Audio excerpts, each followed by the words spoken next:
Hello दोस्तों, कैसे हैं आप सब। मेरे channel study law with Digvijay पर आपका बहुत बहुत स्वागत है।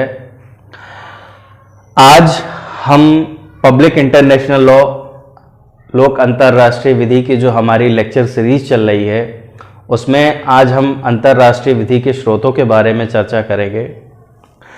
अंतर्राष्ट्रीय विधि के जो स्रोत हैं उनसे हमारा तात्पर्य उन नियमों तथा प्रक्रियाओं से होता है, उन तरीकों से होता है जिनसे अंतर्राष्ट्रीय विधि जन्म लेती है या अंतर्राष्ट्रीय विधि अपना स्वरूप धारण करती है। कैसे निर्माण होता है उन स्रोतों को जानेंगे। अंतर्राष्ट्रीय विधि कैसे बनती है उसके बारे में आज हम पढ़ेंगे। तो आइए आज अपने लेक्चर की तरफ अब हम बढ़ेंगे। देखते हैं। देखिए, अंतर्राष्ट्रीय न्यायालय की जो संविधि है उसके अनुच्छेद 38 में 4 प्रकार के जो स्रोत है उनका उल्लेख किया गया है। ध्यान दीजिएगा कि अनुच्छेद 38 के तहत जो है अंतर्राष्ट्रीय न्यायालय की जो संविधि है उसमें 4 प्रकार के स्रोतों का उल्लेख किया गया है। तो फिंगर पे काउंट कर लीजिए, वो क्या है? अंतर्राष्ट्रीय अभिसमय या संधियां। सेकंड है आपका जो अंतर्राष्ट्रीय प्रथाएं हैं उनको कहा जाएगा। तीसरा है जो आपका सभ्य राष्ट्रों के द्वारा विधि के सामान्य नियम माने जाते हैं, उनको अंतर्राष्ट्रीय विधि के स्रोतों में गिना जाएगा। और चौथा जो है आपका महत्वपूर्ण, वो है न्यायिक निर्णय। इसमें विधि वेत्ताओं के द्वारा, विधि शास्त्रियों के द्वारा बहुत से निर्णय दिए जाते हैं, बहुत से विचार दिए जाते हैं जो कि विधि का स्वरूप धारण करते हैं। एक अभी हाल में ही इसको माना जाने लगा है, क्योंकि इसकी मान्यता वास्तव में हो गई है, जो हमारे अंतर्राष्ट्रीय संगठन हैं उनके द्वारा भी जो नियम बनाए जाते हैं वो अंतर्राष्ट्रीय विधि का स्वरूप धारण कर रहे हैं और बंधनकारी प्रभाव भी रखते हैं, क्योंकि उनसे सर्व समाज का जो कल्याण होता है वो बंधा हुआ होता है या वो सिद्ध होता है। तो आज जो हमारा पहला स्रोत है हम उसको डिस्कस करने वाले हैं, जो है आपका अंतर्राष्ट्रीय अभिसमय या संधियां, इंटरनेशनल कन्वेंशन और ट्रीटीज के बारे में। तो देखिए दोस्तों, जो हमारा इंटरनेशनल कन्वेंशन और ट्रीटीज है इसके बारे में आज हम जानकारी लेंगे। तो आज जो अंतर्राष्ट्रीय विधि में अंतर्राष्ट्रीय अभिसमय हैं जिनमें विभिन्न प्रकार की सभी संधियां होती हैं वो शामिल होती हैं, स्रोत के रूप में प्रथम स्थान पर है। तो ये आप जान लीजिए कि जो अभिसमय होते हैं, जो कन्वेंशंस होते हैं, जो आप जीएस में पढ़ते हैं, बहुत सारे कन्वेंशन हो रहे हैं, बहुत सारी ट्रीटीज हो रही हैं, तो वो अभिसमय जो होते हैं वो आज बहुत महत्वपूर्ण स्थान रखते हैं। अंतर्राष्ट्रीय विधि के अंतर्गत अपना योगदान बहुत ज्यादा होता है उनका। आप देखेंगे कि जो 1969 में विधि से संबंधित वियना संधि थी उसका अनुच्छेद जो 2 है उसमें यह बताया गया है कि अंतर्राष्ट्रीय संधियां वो करार है, वो एग्रीमेंट है जो 2 या 2 से अधिक राष्ट्र अपने संबंधों को जोड़कर इन्हीं संबंधों को अंतर्राष्ट्रीय विधि के रूप में स्वयं पर बंधनकारी मानते हैं। मतलब अनुच्छेद वियना संधि का जो अनुच्छेद 2 है उसमें हमें कहा जा रहा है या बताया जा रहा है या डेफिनेशन बताई गई है या इंटरप्रिटेशन किया गया है कि 2 या 2 से अधिक राज्य आपस में मिलकर के कुछ ऐसे नियमों को अपने ऊपर बंधनकारी बनाते हैं जिनको वो अंतर्राष्ट्रीय संधि मानते हैं। तो ये हमारा आपकी वियना संधि के अंतर्गत जो है परिभाषा दी गई है। अब देखिए, अंतर्राष्ट्रीय विधि जो है उसमें भी जो संधियां होती हैं, अभिसमय होते हैं, वो भी कैटेगराइजेशन किया गया है, 2 प्रकार की बताई गई हैं।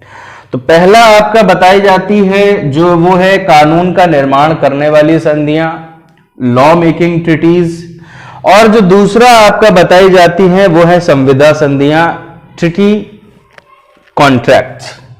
तो देखिए दोस्तों, जो आपका ये लॉ मेकिंग संधियां होती हैं, इसमें आप ध्यान से देखिए, मैंने नीचे ब्लू कलर से लिख रखा है और ये बात आपको ध्यान में अपने रखनी है और दिमाग में भी बैठानी है कि किसी विशेष विषय में सहमति देने हेतु कोई भी अगर विशेष मुद्दा उठता है, आप जानते हैं वैश्विक स्तर पर तमाम ऐसी घटनाएं होती रहती हैं जिनके विषय में सहमति देना राष्ट्रों का कर्तव्य भी होता है और नैतिकता भी होती है, और शांति को बहाल रखने के लिए भी अपनी सहमति व्यक्त करना या असहमति व्यक्त करना बहुत आवश्यक हो जाता है।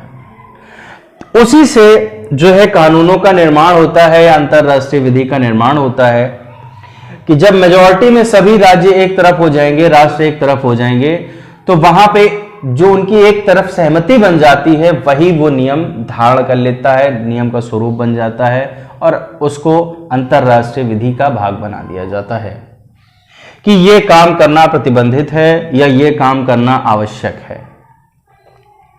अब देखिए, जो यहां पर दूसरा पॉइंट लिखा हुआ है, भविष्य में व्यवहार के नए नियम बनाना या नई अंतरराष्ट्रीय संस्था का निर्माण करना।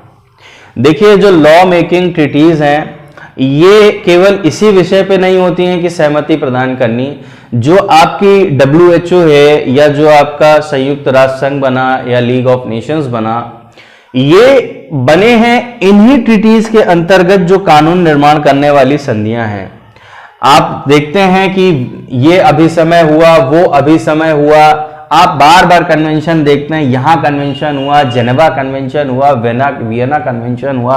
आप भी सोचते हैं पता नहीं इन कन्वेंशन से क्या है क्या नहीं है, लेकिन आप ये ध्यान रखिए कि वही कन्वेंशन यहां पे बात हो रही है, उसी का हम बेस डिस्कस कर रहे हैं। क्या डिस्कस कर रहे हैं कि अंतरराष्ट्रीय अभिसमय या संधियां हैं जो कि प्राथमिक स्रोत के रूप में पहला अपना स्थान रखता है अंतरराष्ट्रीय विधियों के निर्माण में। अब देखिए, यहां पे जो दूसरी हमारी संविदा की संधियां हैं, इनमें क्या कह रहा है? इनमें कहता है कि विभिन्न राज्यों द्वारा एक ही विषय पर की गई संधियों को अंतरराष्ट्रीय रिवाज कानून को एक महत्वपूर्ण सिद्धांत बना देती हैं। जैसे 19वीं शताब्दी में देशों के बीच में एक समझौता हुआ कि हमारे यहाँ के जो ऐसे अपराधी होंगे जो आपके देश में शरण ले लेते हैं जा करके, उनको आपको हमें वापस करना होगा। तो ये उनके बीच में एक समझौता हुआ और उसी के द्वारा क्या आप आज बहुत सुनते हैं, प्रत्यर्पण कर दिया गया। जिससे जैसे अभी देखिए आपका मुद्दा हुआ था कि जो है ललित मोदी का जो है इनको हमारे पास भेजा जाना चाहिए। तो देखिए, ये वहां से कनेक्ट मत करिए, लेकिन आप ये देखिए कि हमारे देश में अगर जो इस तरीके की मुद्दे उठते हैं उनमें यही संधियां जो होती है, एग्रीमेंट जो होते हैं देशों में, जैसे हमारा ब्रिटेन के साथ में एग्रीमेंट है, जैसे हमारा अमेरिका के साथ में एग्रीमेंट है, तो ये देश इन्हीं एग्रीमेंट्स को ध्यान में रख करके हमारे अपराधियों को या हमारे यहां से जो क्राइम करके गया है वहां पे जो क्रिमिनल अगर रह रहा है, तो इन्हीं संधियों के कारण ही जो है वो हमारे उन अपराधियों को वापस करते हैं और हम उन्हें अपने देश में ला करके सजा देते हैं। तो ये हमारा जो अंतरराष्ट्रीय अभिसमय या संधियां हैं, इसके अंतर्गत हमने ये देखा है कि किस प्रकार से संधियों के द्वारा अंतरराष्ट्रीय संस्थाओं का निर्माण होता है, कानून का निर्माण करने वाली संस्थाओं का निर्माण होता है। हमने ये देखा कि किस प्रकार से एग्रीमेंट होता है जो उसको आप इंप्लीमेंट कर सकते हैं अपने दो पक्षीय राज्यों के बीच में वार्ता के मत हिसाब से। तो ये सब चीजें हैं जिनके द्वारा आपने देखा और समझा कि हमारे लिए जो प्राथमिक स्रोत है अंतरराष्ट्रीय अभिसमय या संधियां, ये किस प्रकार से कार्य करता है। तो अब हम जो इसका नेक्स्ट लेक्चर लाएंगे वो अंतरराष्ट्रीय जो हमारी प्रथाएं हैं, कस्टम्स हैं, उनके बारे में हम डिस्कशन करेंगे। तब तक के लिए आप पढ़ते रहिए और चैनल को सब्सक्राइब कर लीजिए, जो आपको नेक्स्ट वीडियो जो आएगी उसका नोटिफिकेशन प्राप्त हो जाएगा। बाकी अगर आपके कोई भी सुझाव हैं तो वो अवश्य दें, हम उन पर विचार करेंगे और उनके अकॉर्डिंग अगर इम्प्लीमेंटेशन करने लायक हुआ तो ज़रूर किया जाएगा। तब तक के लिए पढ़ते रहिए, मस्त रहिए, मिलते हैं आपसे नेक्स्ट लेक्चर में।